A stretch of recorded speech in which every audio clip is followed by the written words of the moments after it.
Pergunte ao Santo Evangelho de Jesus.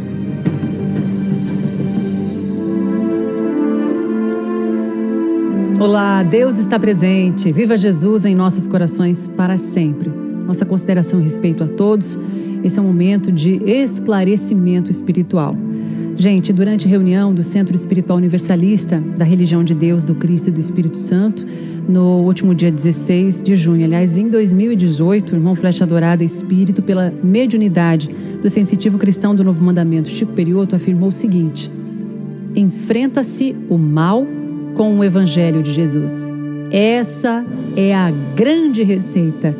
E é por meio de estudos, lições do Cristo, que nós vamos agora nos aproximar ainda mais dos bons espíritos e manter, portanto, a nossa sintonia com eles, para que a gente tenha êxito nas nossas vidas. Hoje com a gente, participando, a irmã Andréia de Jesus, pregadora ecumênica da Religião Divina, diretamente de Salvador, Bahia. Deus está presente. Viva Jesus em nossos corações para sempre. É uma alegria, uma satisfação para nós sempre estarmos aqui na comunicação 100% Jesus, reunidos em torno dos ensinamentos do Cristo, que com certeza engrandecem a nossa alma e nos conduzem a partir dos conhecimentos espirituais ao acerto cada vez mais. Aí a gente começa com a pergunta da irmã Georgina Camargo. Ela é de Blumenau, em Santa Catarina, e questiona assim: não entendo o final da passagem, o grande julgamento, quando Jesus diz que uns vão para o castigo eterno e outros para a vida eterna. A vida eterna não é para todos? Questiona ela. Sim, irmã Georgina, a vida eterna, ela é para todos, sim. Ao herdarmos de Deus a vida eterna, nós a recebemos com o divino direito ao livre-arbítrio, né? Então, seres imortais que somos, vivemos e viveremos semeando e colhendo os resultados das nossas escolhas, das nossas atitudes e pensamentos, porque nós somos sempre acompanhados e orientados pela justiça divina, na qual não existe impunidade. O Divino Mestre, né, ao apresentar a passagem do grande julgamento, nos esclarece a todos nós, a toda a humanidade, que para nós a gente consegue herdar a vida eterna, cada um individualmente se faz merecedor de herdar a vida eterna. Entende-se aqui como vida eterna a consciência tranquila, né, do dever cumprido, porque vida eterna todos possuímos. Nós fomos criados por Deus e somos seres imortais, espírito eterno como Deus é, como revelou Jesus a Samaritana, que Deus é espírito. Então, para herdarmos a nossa consciência tranquila do dever cumprido, o Cristo, nessa passagem do grande julgamento, fala daqueles que, em sua trajetória, se propuseram ao bem, se dedicaram e perseveraram no bem, não somente para si, mas olhando também para o outro. Se preocuparam com aqueles que estavam enfermos, que precisavam de vestimenta, que precisavam de uma palavra amiga, de uma visita, e ocuparam o seu tempo, destinaram o seu tempo e o seu talento, a sua boa vontade para ajudar, para fazer ao bem. Então, herdamos a nossa consciência tranquila, a vida eterna, a gente vai viver feliz com a nossa consciência do dever cumprido, quando concretizamos a nossa destinação, irmã Georgina, que é o bem, que são as nossas ações inspiradas no amor de Deus. O castigo eterno, isto é, a consciência culpada, a consciência com remorso, de não haver cumprido o seu dever, de haver deixado para depois ações que ela poderia fazer agora, né? E ficar se cobrando, porque há em nós, impresso em nossa alma, em nosso espírito, as leis divinas, as leis eternas que regem a nossa conduta na terra e no céu da terra. Quando nos afastamos desse comportamento no bem, dessa conduta que Deus nos criou para isso, para tal, né? A nossa consciência nos cobra, por isso o castigo eterno. E ele perdura, irmã Georgina, enquanto persistir a nossa teimosia no mal, a nossa persistência em não fazer o bem, em ficar omisso ou acomodado, ou mesmo persistir na maldade, né? Por isso, aí Jesus se refere ao castigo eterno, porque a nossa consciência fica ali se cobrando até que a gente retorne ao caminho do amor, ao caminho do bem, né? O Cristo próprio também afiança e esclarece sobre isso, tanto no Santo Evangelho quanto no Apocalipse Redentor. E no Apocalipse, capítulo 22, capítulo 2, versículo 23, o Cristo ensina dizendo que retribuirá a cada um segundo as suas obras, irmã Georgina. Então, é consoante o que nós realizamos, né? Nós recebemos as consequências, boas ou más, das nossas ações, fruto daquilo que nós estivermos semeando em nosso caminho, estejamos na terra ou no céu da terra. No livro A Esperança Não Morre Nunca, O irmão Paiva Neto escreve na página 100, ele começa o subtítulo Sempre Haverá Esperança, na página 99. Nós queremos destacar o escrito dele na página 100, dentro desse subtítulo. Ele escreve o seguinte, abre aspas: as almas afastadas do amor sucumbem na esterilidade, permanecem secas, quedam-se infrutíferas, até que concluam que somente o amor fraterno pode, em definitivo, alimentá-las, fortalecendo-as e transformando-as em potentes dínamos de vitórias extraordinárias. E mais à frente, o irmão Paiva escreve, continua: ora, a nossa existência verdadeira é eterna, portanto, sempre haverá esperança. Temos de sair da tangência dos problemas para adentrar no cerne das soluções. Daí a importância do Evangelho, o Apocalipse de Jesus, visto ser ele o necessário pilar de toda a civilização moderna para derrotar seus enormes desafios. Fechar aspas. Então, a nossa atenção ao que o autor nos escreve, inspirado em Jesus, que nós não vivemos afastados do amor, nós somos criados para isso. E quando a nossa alma, a nossa conduta se afasta dessa vibração de paz, de amor, de construir o bem para nós e para os nossos semelhantes, a nossa consciência se culpa, portanto, o castigo eterno enquanto persistimos no mal. Quando retomamos o bem, né, nos tornando esses potentes dínamos de vitórias extraordinárias, de que nos fala o escritor Paiva Neto, nós construímos a felicidade para o nosso caminho, a vida eterna, isto é, a consciência tranquila. Estejamos aqui ou no mundo espiritual, estaremos conscientes de estar cumprindo o nosso papel, o nosso desiderato, a nossa finalidade espiritual, que é realizar o bem onde nós estivermos. Exatamente, a cada um segundo as próprias obras, né? Lei do Apocalipse. Muito obrigada, irmã Georgina. Perguntas muito interessantes, gente. Você tem dúvidas sobre a Bíblia Sagrada? Pergunte ao Santo Evangelho de Jesus. É o quadro de hoje, toda segunda-feira aqui na Comunicação 100% Jesus. 99-831-8195, DDD é o 11.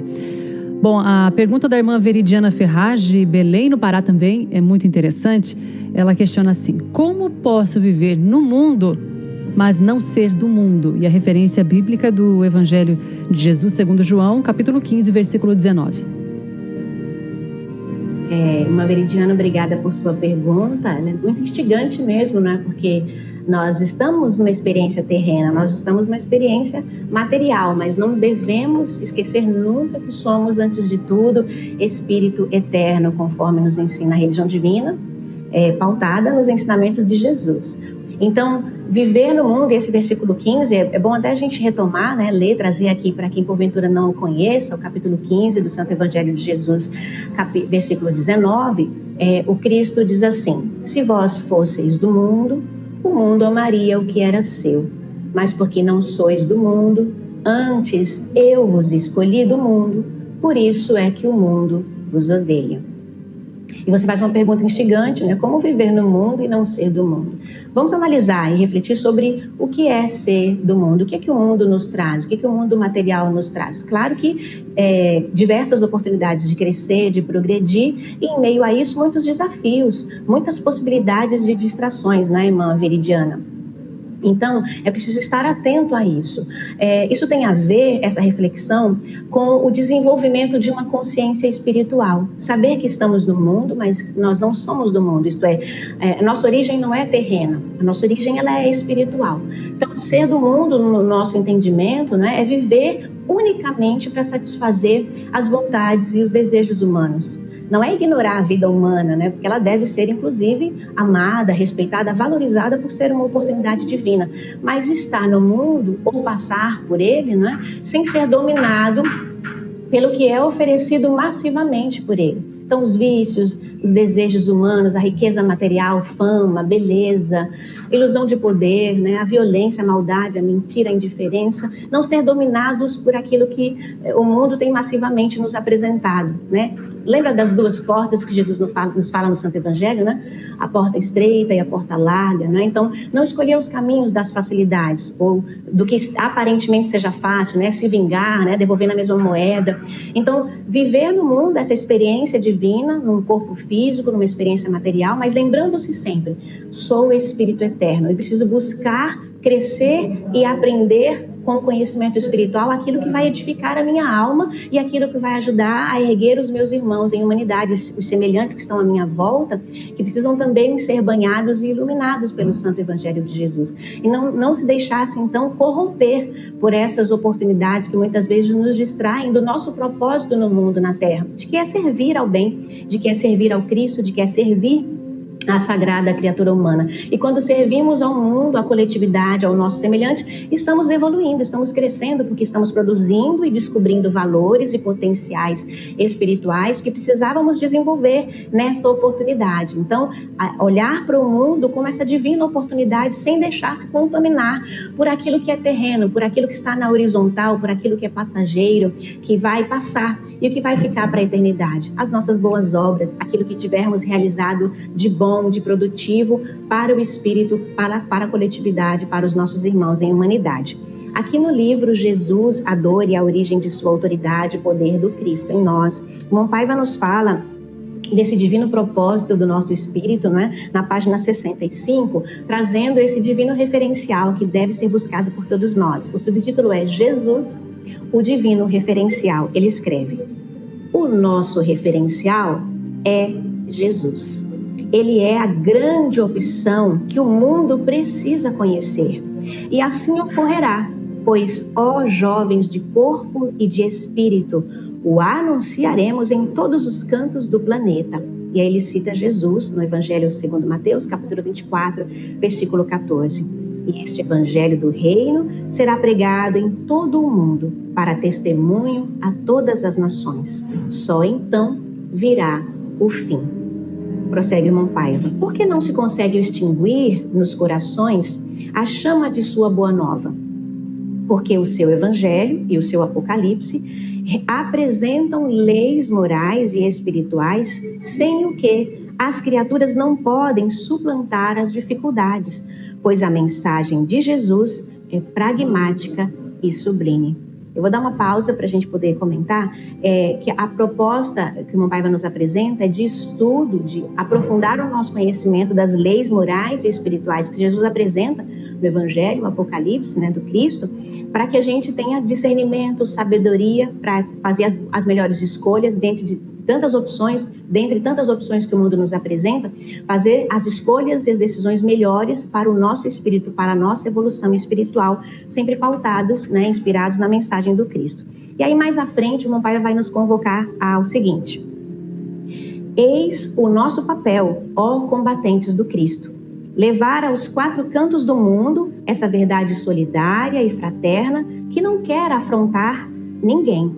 Pelo contrário, a partir de seu profundo entendimento, põe-se fim ao ódio e à segregação que destroem nossa convivência pacífica como irmãos.